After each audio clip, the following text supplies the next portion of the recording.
Yes. So let's start the session.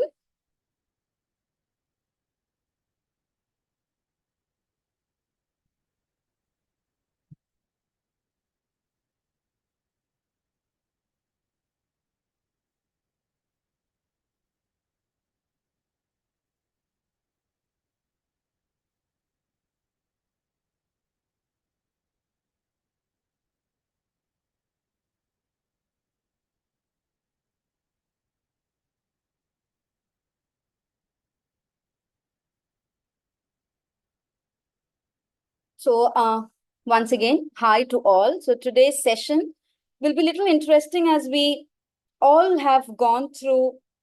We meet this every day. There's a kind of challenge every day we face. So I have chosen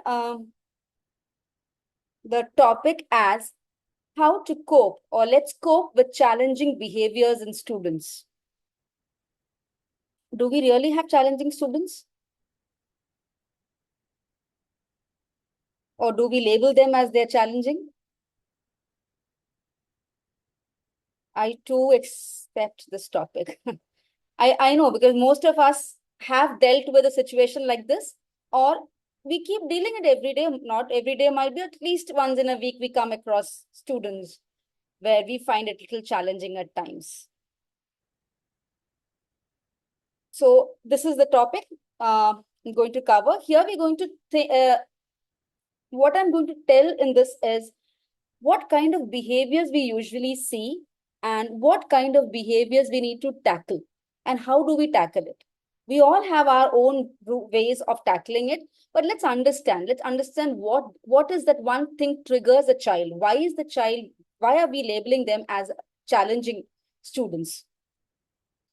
We face problems because of this type of children, ma'am. Lata ma'am, yes. Bhanumati, Chinese students are big challenges for us nowadays. Yes, it is a big challenge. So let's move on to the topic. I want everyone to take a moment to just read this quote in your mind.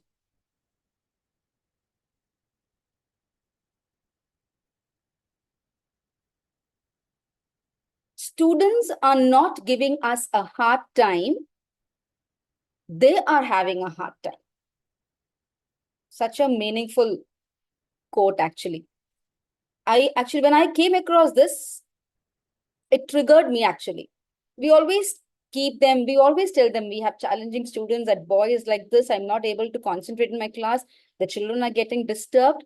But we have never thought about from the child's point of view. See, students are not giving us a hard time, they are having a hard time. If this sinks in our mind, half of the work is done. Yes.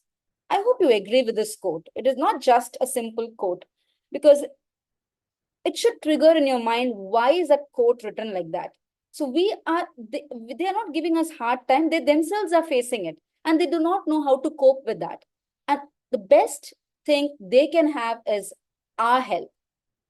So we should stop labeling children as challenging children or behavioral disorder children. We have to stop all these things and help them instead.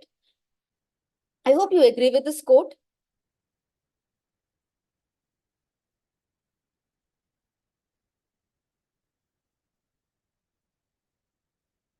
Yes.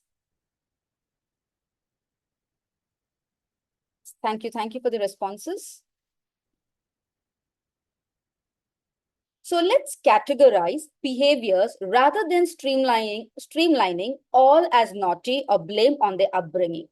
So this is a usual phrase that we use in our schools or in our classrooms.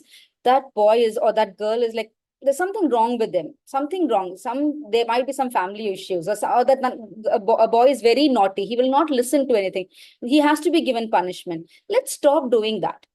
First thing we have to do is stop doing it. Let us make this a little productive. So we will see what kind of behaviors they do and what are the reasons behind that, or what might be the reasons. So let us not categorize any child whose behavior is challenging as naughty, or maybe there's something wrong in their family, or there's some difficulty in him. So let's not do that first of all. Behaviors and the way they exhibit it. I've just taken few behaviors that we usually come across in classes, in schools, in various schools, and how do they exhibit those challenges. So first one is tantrums, excessive anger. We can see in our classes, they just throw tantrums just for the namesake of doing it. They are excessively angry for no reason. And how do they exhibit? By shouting, crying, throwing things. These are the ways in which they do that. So it's one kind of behavior. Breaking, disrespecting, breaking things, breaking school property, breaking their friends' pencil box, or taking their eraser, sharpeners, kicking objects.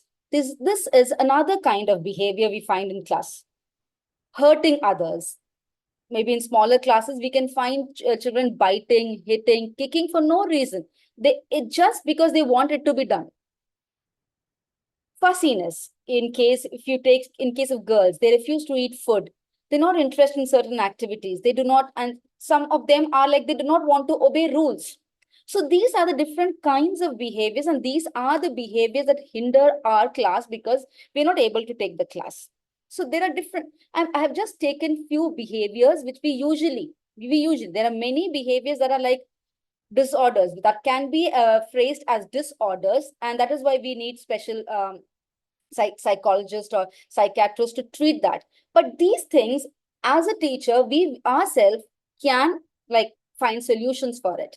So these are the categories where I have divided, and we find them usually every time. Now, what are the strategies that can be implemented? So let us talk about the ways that we can deal with all these things. We have children who are shouting in class. We see children who actually cry for no reason. They break things. A small boy or girl passes, they hit them for no reason. They don't have any enmity, but they do it. They don't want to eat food, but just saying, I don't like this food. It's not tasty. So there are different kinds of behavioral challenge the child is facing, and we have to help the child rather than just telling them he's a naughty boy and he's just a big nuisance in the class. So what are the strategies that we can use? The first and foremost is prevention and intervention strategies. The first thing as a teacher, what we can do is to prevent. And how do we prevent? Only when we intervene and we know what exactly the situation is. I hope till now, do you agree with what I have said? Or do you think? If you want to put some thoughts about it, you can put in the chat box. Towards the end of the session, I'll give you the permission to unmute.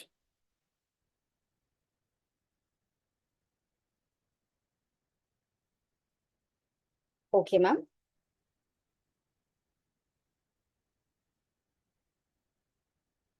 I hope you agree till now. Like, rather than just telling a child is naughty, or just, rather than telling there's something wrong with the child, we have to be the torchbearers. We have to help them.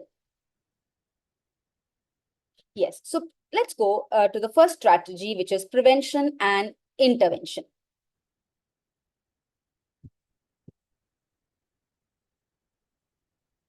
Okay, the first prevention and intervention strategies is to understand.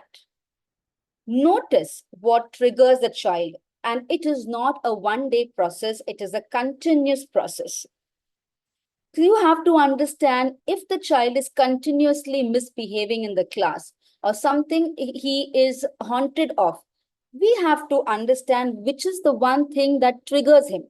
It might be his friends are putting something that triggers him why the teacher is not there. It might be some teacher's behavior. It might be something that he doesn't want to do and he's forced to do. See, out of 30, maximum 35, we have only one or two students. Why can't we help them out? By understanding and telling, noticing, even before asking the child, you have to notice every day, at least for a week, what triggers the child. Why is he misbehaving in the class? Ignore. Next one is ignoring. There are attention seekers in our classes. We might have at least 4 to 5 attention seekers. And for attention seeking, they might do things that are hindrance to the class. For the time being, ignore them. But this ignore means it is not ignoring them for the whole academic year. Ignore them till the end of the class, but do reward them for what they have done. Call them near you. Tell them, I noticed what you were doing, but please, during my class, you're not supposed to, in a very polite way, not supposed to do this. I will reward you if you are going to behave in the way I want to. If you tell it in a very caring way, I am sure that child is going to listen because they just want attention. And if we are not giving them attention, the next stage they go into is the behavioral changes because they're not getting what they want. Again, I'm telling, out of 30-35 students, we have to deal challenging students, maybe only 2 or 3 or maximum 5. Can't we all do this? Can't we understand what they're going through? Can't we ignore small things and even ignoring, but with a reward? Can't we do it, teachers?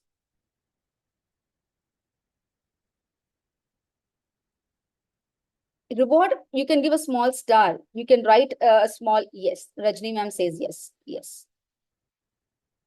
Next is empathy. Very, very important. Encourage the child to understand someone is hurt or sad with their behavior rather than giving them punishments. Empathy. When you are advising a very naughty or very challenging child, please don't do it in front of the class. Call them to your cabin. Tell them, see, what student A, student B, see, this is what you have done and I am hurt. Tell them that you are hurt first and tell them that you are the best, you have seen them as the best student and you felt sad when you did that. And eventually tell that your friend also felt sad because you misbehaved. So will you promise me that you will not do it again? So these empathy has to be taught to that child also, with the child which is naughty, which is with the student who has behavioral disorders. I am sure they will understand once you tell it in a very calm, very caring way. Because when we tell them in front of the class, they are ashamed, but they know they will come back and do the same thing the next day. So understand their situation, find out what is that one thing that triggers him.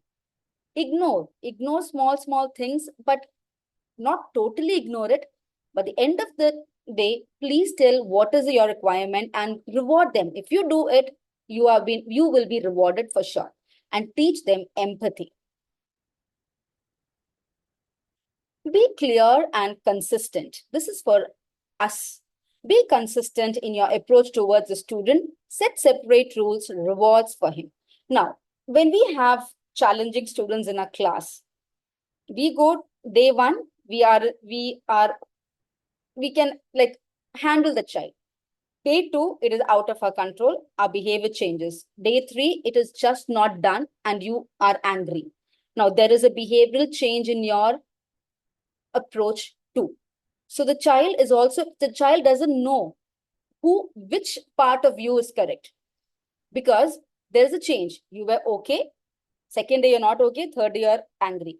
But when your behavior is consistent, towards a child, to whichever peak the child's behavior is, there will be a difference in that child for sure. You have to set separate rules for them. You make a chart paper, write some positive quote or positive sentence according to the grades in which the student is. Ask him as soon as he enters, go read that 3 times, come back to the seat, reward him for what it is. It might not sink in the child for the first go. It might not for the first month either. But yes, gradually he will know that he is being rewarded and the teacher is patient enough to help him out in this situation. So all these points are very important. So prevention and intervention is very, very, very important. And that it is all in our hands. You cannot make a naughty child or a child who has behavioral disorders, make him perfect in one day. It is a continuous process. Now, positive behavioral strategy. So we learned there are 2 strategies that I have taken. One is what we have done in the previous slide, and now we are going to do positive behavioral strategy. Role model, be a role model. We ourselves have to be a role model. How we walk, how is our body language, how do we speak to the other students, all these. Naughty children are really not naughty, they're very good observant as well. How many of you agree with that? Do they observe us? Do they observe other children? Do you think it is like that? Yes. And they are really very good observers. They are really very good observers, and they know what will trigger you, they will know. So we ourselves should be their role models. The way we carry ourselves, the way we behave with the other children, the way we scold or rather than tell other children, everything should be, that caring part should be there within our teachers. So we have to be the role model for them.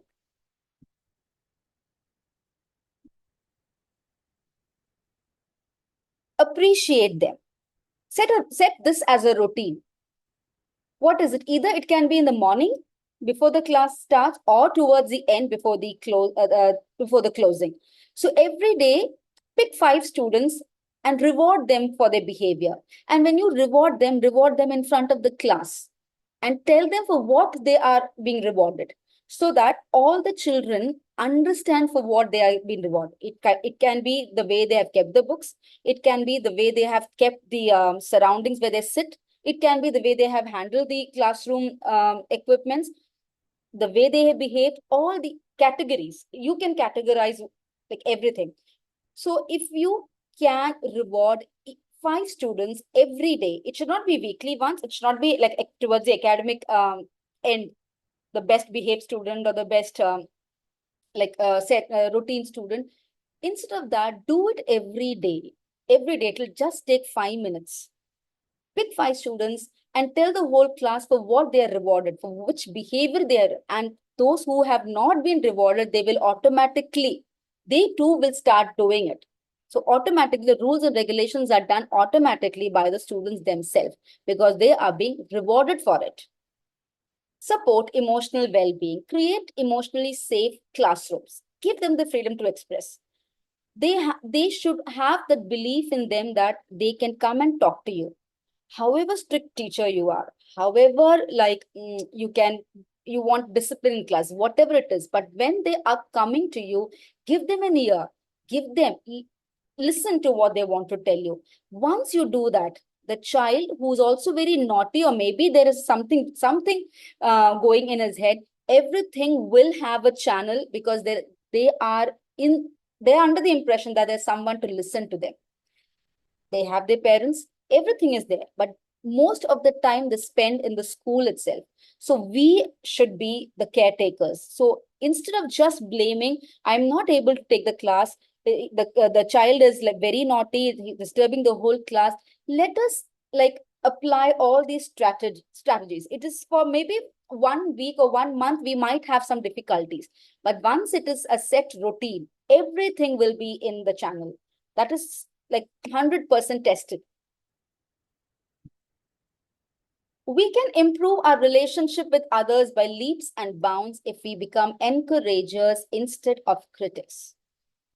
I'm talking about teacher-student relationship here. So if you want a very thick teacher-student relationship, even with a naughty student, even with a behavioral disorder student, even with a brilliant student, you have to be encouragers. You should not be critics. You should not criticize them at all.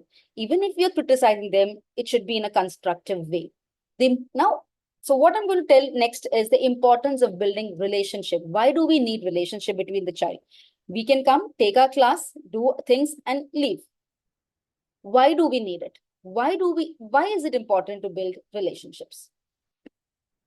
So we're going to talk about student-teacher bond. Accept them. First thing is accept them for who they are. All the 30 students are different in your class. So you cannot compare one student to the other. All the 30 are 30 twinkling stars. Maybe it is kindergarten, middle school, secondary, whatever it is. All the students have their own capacity. So accept them for who they are. Once you start accepting them, once you stop comparing them, telling why you have not done your homework, see your friends have done, stop doing that. You tell them, I expect this from you because I have a lot of expectations from you. He or she will automatically do it. So accept them for who they are. Be the teacher who defends the students who others criticize. Very important. You are a class teacher. You might be a class teacher of a class. When other teachers complain about a student, make sure that you understand the situation rather than being a critic again. So if you are the teacher who defends that student, you will have a wonderful batch of students with you. Build the trust. Build the trust that there is no boundary or a wall between a teacher and a student. If that trust is there, the students, whatever you want, the students will understand and they will be with you. Set separate goals for them. Again, I'm telling, if you find 4 or 5 students who you cannot tackle at all, sit with them, talk to them, make separate goals, make separate rules and regulations for them. In that way, you are building a positive relationship even with the naughty student, and that will not be a headache at all. You can walk into the class with the trust that they will not disturb your class, because they are under the impression that for them, for the teacher, they are the best. So if that best confidence has come into them, they will obey you without disturbing your class.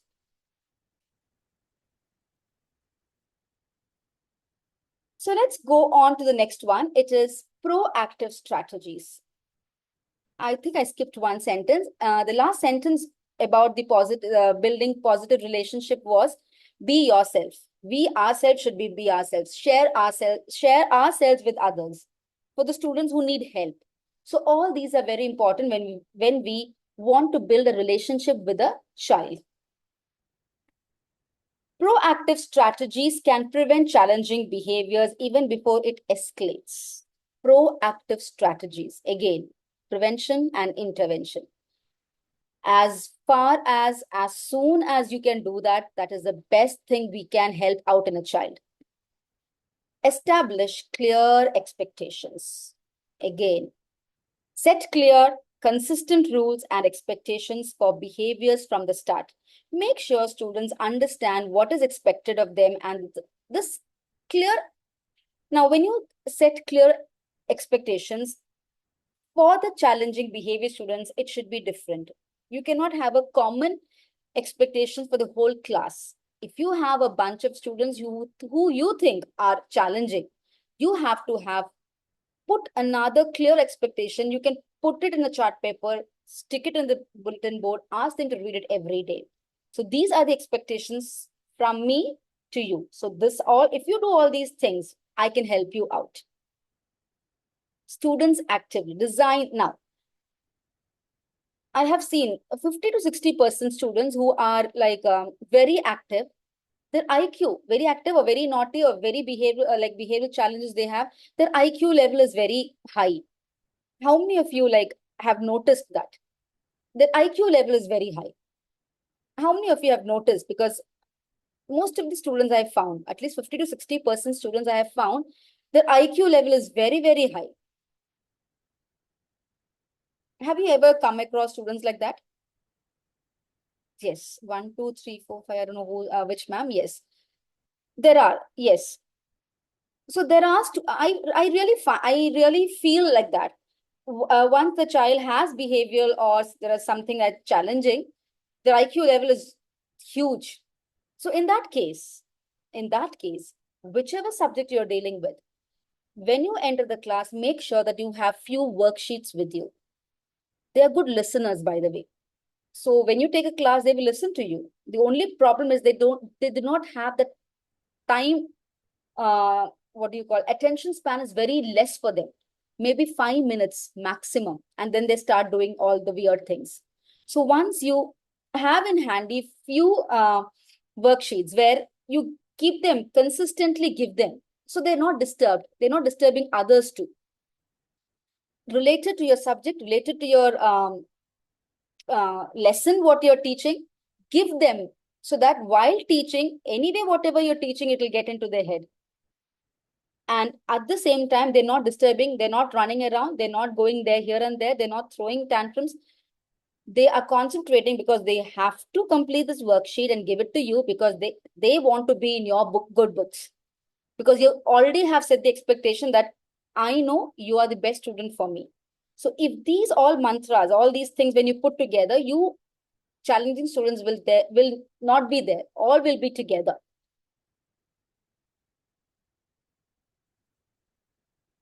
Structured routine. Consistent routines and procedures help students to know how to reduce anxiety. So, which can lead to fewer behavioral issues. Structured routine. They come to the class, read the wall, read the rules, sit there. All the teachers are doing the same thing. So there's a structured routine. So you're giving worksheets, you're giving them extra work to do. You're actively making them participate in the daily routines. So there's a set routine, and there will be a change in their behavioral pattern as well. Very important. Monitor and adjust. In my like earlier sessions, I have mentioned about monitor, like mention of keeping running records. Why is it important? Now, when we have challenging students, the challenge the student faces in one grade is different when he goes to the next grade. As he grows, even the challenges he is meeting is different. So so each year he is into a set of new teachers.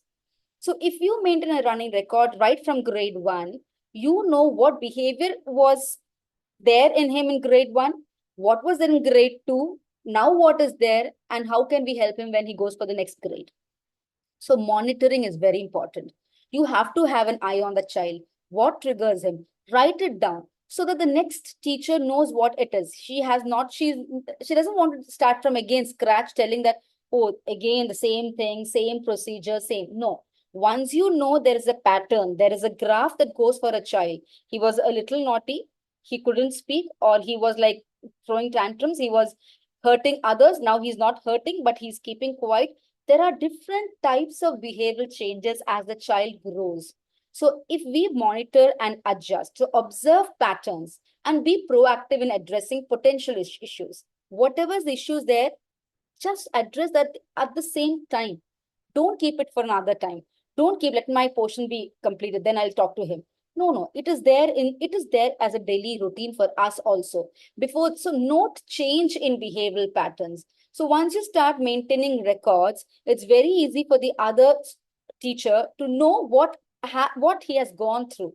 What are the reasons he did? Why is it so? So all these are very important. So proactive strategies can prevent challenging behaviors before they escalate, before it goes out of our control, before it goes to a counselor's bench. Everything, whatever we can do to like control him, it is in our hand. What is positive reinforcement? How it helps kids behave better? Proactive in reinforcement. Anyone who has come across this word, a positive reinforcement. I'm going to give you a scenario and tell you what is reinforcement and what is positive reinforcement. Reinforcement itself is positive, but why positive reinforcement? Anyone who has come across this word, can you just give me a few sentence or maybe a word? What is proactive reinforcement?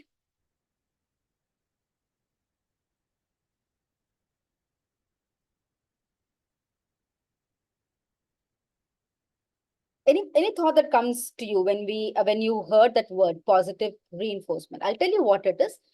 I just want to know if you have come across. We have come across this word. It is not like we have not come across, but any idea what it is? Giving stars or chocolate, it's like positive feedback. Okay.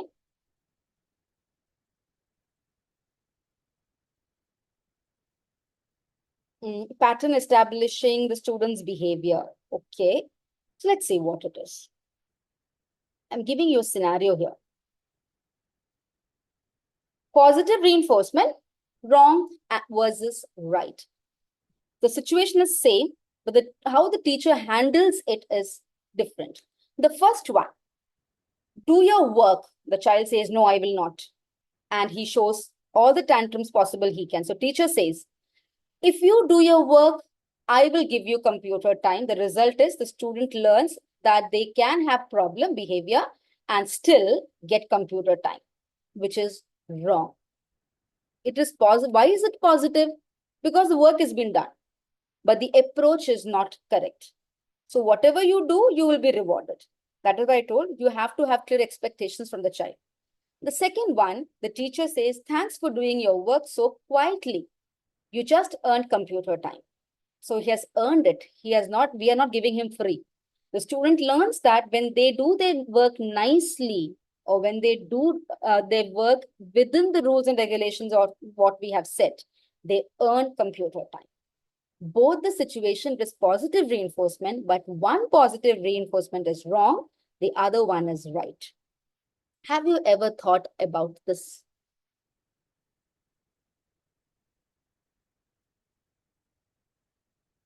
Inculcating acceptable behavior in a positive manner. Yes, Amrita ma'am. So these are situations I've told you. We cannot compromise on the rules and regulations that we have in our class. But at the same time, we cannot be strict all the time with a challenging behavioral disorder student.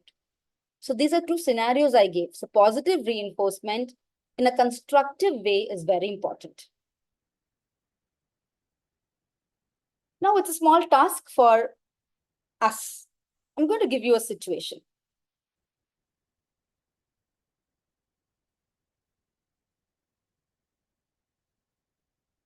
The situation is, it's an open discussion. I'll give you permission to unmute. It's a situation. Situation is, you enter the class and find a child continuously laughing for no reason. This happens for like more than 5 or 10 minutes.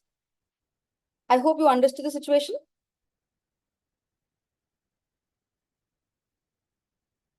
Punita ma'am says daily incentive spoils the child. Definitely yes. So the situation you all are in, you walk into the class and you see one child just laughing, not smiling, laughing. You start taking class, the child is continuously laughing. And this happens for 5 to 10 minutes, and your 5 to 10 minutes, precious 5 to 10 minutes is taken away by the child. The question is, what is your first reaction? What might be the reason? And what strategies can you implement?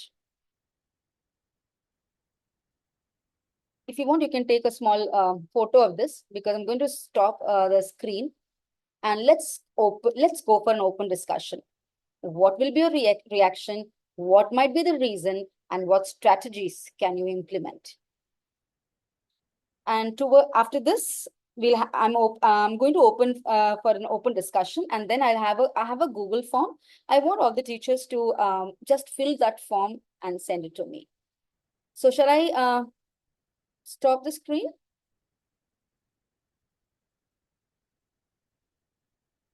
Shall I, teachers? Just give me a thumbs up. That's enough.